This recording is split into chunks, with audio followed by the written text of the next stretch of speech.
दूर किसी जंगल में दो चिड़िया रहती थी। उनकी आपस में बहुत अच्छी दोस्ती थी। एक का नाम था रानी चिड़िया, एक का नाम था पिंकी चिड़िया। वह दोनों एक दूसरे के अच्छे बुरे समय में साथ रहते थे। रानी चिड़िया, तुम्हें बोर नहीं हो रहा है? मुझे तो कल से कुछ काम करने का मन कर रहा है। हाँ पिंकी चिड़िया, मेरा भी तो मन कर रहा है कुछ काम करने को। वैसे भी तो ज्यादा समय हम ऐसे ही बैठे रहते हैं और हमें तो वैसे भी काम करने की आदत है, ऐसे ही बैठा नहीं जाता। वैसे हम क्या करें? वैसे हम एक फसल लगा सकते हैं, उससे हमें धन भी मिल जाएगा और हमारा समय भी अच्छे से बीत जाएगा। पिंकी, वैसे हम कौन सी फसल लगाएं? हाँ, हम लोग चावल की फसल लगाते हैं। नहीं नहीं पिंकी, हम लोग चावल की फसल नहीं लगाएंगे क्योंकि चावल को तो बहुत पानी लगता है। हम एक काम करते हैं, हम गेहूं की फसल लगाते हैं। लेकिन रानू, हमारे पास तो गेहूं के दाने ही नहीं है, तो हम कैसे फसल कर सकते हैं? पिंकी, कल मैं कालू कौवे के घोंसले में गई थी, उसके पास तो बहुत सारे गेहूं के दाने पड़े हैं। तुम्हें तो पता है कालू कौवे का, वो तो सभी के घोंसलों से दाने चुरा कर इकट्ठा कर लेता है। लेकिन रानू, क्या वो हमें दाना दे देगा? तुम्हें पता है वो कितना आलसी है? हाँ, पता तो है। तो बस उसे हमें लालच देना होगा। जितना दाना वो हमें देगा, उससे दुगना दाना हम उसे दे देंगे। फिर तुम देखना कैसे मानता है वो। फिर रानी चिड़िया और पिंकी चिड़िया कालू कौवे के घर चली जाती है। कालू भैया, कैसे हो? हाँ, मैं तो ठीक हूँ। तुम कैसी हो? और ये छोड़ो, तुम कैसे इतने जल्दी मेरे घर आ गई? मेरा मतलब है, कल तो तुम आई थी, फिर आज क्या काम है? कालू भैया, एक काम था आपसे, अगर आप बुरा ना माने तो।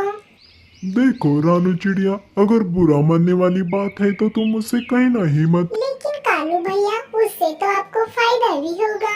है?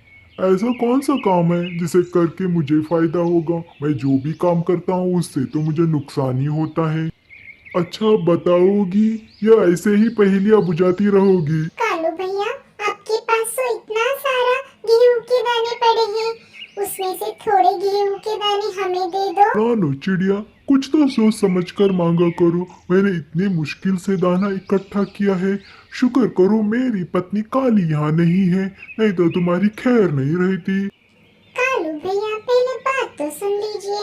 मैं दाना खाने के लिए नहीं मांग रही हूँ, मैं तो दाना बोने के लिए मांग रही हूँ। मैं और पिंकी कुछ काम करना चाहते हैं, इसीलिए हम ये गेहूं की फसल लगाना चाहते हैं और आपसे जितना दाना लिया है उसका दुगना करके आपको दे देंगे कालू भैया हम। तो ऐसे बोलो ना, तुमने तो मुझे डरा ही दिया। वैसे बात तो तुम पते की कर रही हो। जैसे ही तुम्हारी फसल तैयार होती है, सबसे पहले मेरा 2 गुना दाना मुझे दे देना, वरना मेरी पत्नी काली मुझे छोड़ेगी नहीं। वैसे भी वही दाना कहीं से चुरा के लाई है। आप फिक्र ना करें, हम सबसे पहले आप ही का दाना लौटा देंगे। और फिर कालू कौवा थोड़ा सा दाना रानी चिड़िया और पिंकी चिड़िया को दे देता है। रानू चिड़िया और पिंकी चिड़िया वह दाना लेकर नदी के पास खाली मैदान में चली जाती है। रानू चिड़िया, तुमने कालू कौवे को देखा? वो कितना लालची है। वैसे तो वो हर रोज हमसे एक ना एक चीज मांगता रहता है। आज उसने हमें अनाज को लेकर कितना कुछ सुनाया। पिंकी, कालू कौवा तो शुरू से वैसा ही है और उसकी पत्नी भी उसे 4 हाथ आगे की मिली है। अब तुम देखना, जब काली कौवी अपने मायके से आएगी, दाना कम देखकर कैसा शोर मचाएगी। तो चलो हम अब काम शुरू कर देते हैं, शाम होने वाली है, कुकू भी घर में अकेला ही है। और फिर वह दोनों दाना बोने का काम शुरू कर देती है। पहले वो जमीन नरम करती है और फिर उसमें दाना बो देती है। पिंकी चिड़िया, तुम भगवान से प्रार्थना कर दो जोर की बारिश आ जाए, क्योंकि आज तो हम नदी से पानी डाल देंगे, लेकिन अगली बार तो बारिश के पानी से ही काम बनेगा। फिर वो दोनों नदी से पानी लाकर अपने अपने ज़मीन पर डाल देती हैं और शाम होने से पहले अपने घर निकल जाते हैं। दूसरी तरफ जब काली कौवी घर आती है तो कम दाना देखकर चिल्लाने लगती है। कालू, अगर मैं अपने माँ के घर चली गई, इसका यह मतलब नहीं कि मैं कभी वापस आऊंगी नहीं, इसलिए तुमने सारा दाना खा लिया। इतनी मुश्किल से मैंने कबूतर के घोंसले से उसे चुराया था, आज तो मैं तुम्हें कच्चा चबा जाऊंगी कालू कौवे। मेरी बात तो सुन लो भगवान, क्या अपनी ही काका करती रहोगी? और फिर कालू कौवा उसे सारी बात बता देता है। कालू, तुम बिल्कुल भी बिजनेस माइंड नहीं हो। अगर दाना देना ही था तो फसल का आधा हिस्सा ही मांग लेते। काली, मेरा दिमाग तो तुम्हारे दिमाग जितना शातिर तो नहीं है। अगर मैंने उन चिड़ियों से फसल का आधा हिस्सा लेने का तय नहीं किया तो क्या हुआ? वैसे भी वह छोटी चिड़ियों का हिस्सा सब हमें ही मिलने वाला है। कभी मांग कर खाएंगे तो कभी चुरा कर खा रहेंगे। ऐसा बोलकर दोनों जोर जोर से हंसने लगते हैं। ऐसे ही कुछ दिन गुजर जाते हैं। पिंकी, हमारी फसल बाहर नहीं निकली है। जब तक बारिश नहीं होगी हमारी फसल तो बाहर नहीं आएगी। रानू, मुझे तो लगता है इस बार बारिश नहीं होगी। अब क्या करें? कालू से तो दाना भी उधार लिया है हमने, और ऊपर से हमारी फसल भी नहीं होगी। अब कालू कौवा हमें छोड़ेगा नहीं। मैं उसे अच्छे से जानती हूँ। अगर हमने समय पर उसका दाना दोगुना करके वापस नहीं दिया तो काली और कालू हमें कभी माफ नहीं करेंगे। अभी वो ऐसे बातें कर ही रहे थे कि तभी वहाँ पर कालू कौवा और उसकी पत्नी काली कौवी वहाँ पर आ जाते हैं। हाँ जी रानी चिड़िया, कब लौटा रही हो हमारा दाना? काली बहन, बस आप भगवान से प्रार्थना कीजिए कि बारिश हो जाए, तभी हमारी फसल बाहर आएगी और तभी हम आपको आपका दाना दोगुना करके लौटा देंगे। आप चिंता ना करें, आपको आपका दाना मिल जाएगा। हाय हाय, कैसे चिंता ना करो। देखो कालू जी कैसे बोल रही है ये। मेरे मेहनत पसीने की कमाई इस कालू के बच्चे ने तुम्हें ला कर दे दी और तुमने बिना सोचे इसे बर्बाद कर दिया। अभी तक फसल फूटी नहीं और तुम कहती हो मैं चिंता ना करूं। मैं तुम्हें बता रही हूँ, अगले 2-4 दिनों में अगर तुमने हमारा दाना लौटा नहीं दिया तो खबरदार, मैं देख लूँगी तुम्हें। ऐसा कहकर वो वहाँ से चले जाते हैं। रानी चिड़िया बस उन्हें जाता हुआ देखती रह जाती है। काली, तुमने तो बेवजह उन पक्षियों को इतनी बातें सुना दी। तुम्हें याद है उन्होंने भी हमारी कितनी मदद की थी?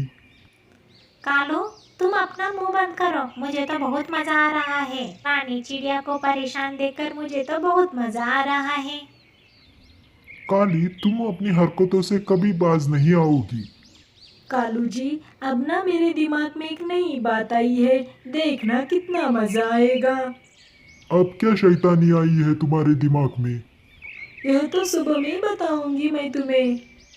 और फिर रात हो जाती है और फिर वो दोनों पति पत्नी सो जाते हैं। अगली सुबह जब रानू चिड़िया दाना चुगने के लिए गई होती है तभी काली कौवी वहाँ जाती है और रानी चिड़िया के बेटे कुकू को उठाकर ले आती है। काली, ये तुमने क्या किया? तुमने रानी के बेटे को यहाँ क्यों लेके आई हो? अब तुम बस देखते रहो, असली खेल तो अब शुरू हुआ है। आगे आगे देखो होता है क्या।